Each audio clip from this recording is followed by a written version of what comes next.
আর তাসকিনকে দেখে মনে হতো এক খেলায় মনে হয়েছে যে ভাই বলটা একটু স্লো কর বাবা, পারলে তো আমি টিভিতেই স্লো করে দেই, একটু স্লো, একটু এদিকে। তাসকিন তো হিরো হয়ে গেছে। তাসকিন আমার সাথে হিরো হলে হবে না, ওকে সলো হিরো বানাতে হবে। ও তানজিদও হিরো। আমি তো, আমার খুব পছন্দের, আমি তো খুব দেখতাম যখন আমার টিমের খেলাই, যদিও হেরেছি, অসুবিধা নেই। তারপর ওর ব্যাটিং দেখে আমার চমৎকার লাগতো। আর তাসকিনকে দেখে মনে হতো এক খেলায় মনে হয়েছে যে ভাই বলটা একটু স্লো কর বাবা, পারলে তো আমি টিভিতেই স্লো করে দেই, একটু স্লো, একটু এদিকে।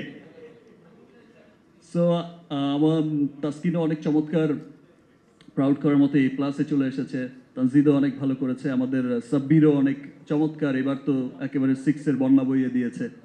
ইনশাল্লাহ নেক্সট বিপিএলে হয়তো দেখা হবে, ভালোভাবেই দেখা হবে। সবাইকে অনেক অনেক ধন্যবাদ, আবার দেখা হচ্ছে, এবং সবাইকে আবারও রমজানের অনেক অনেক শুভেচ্ছা। Thank you.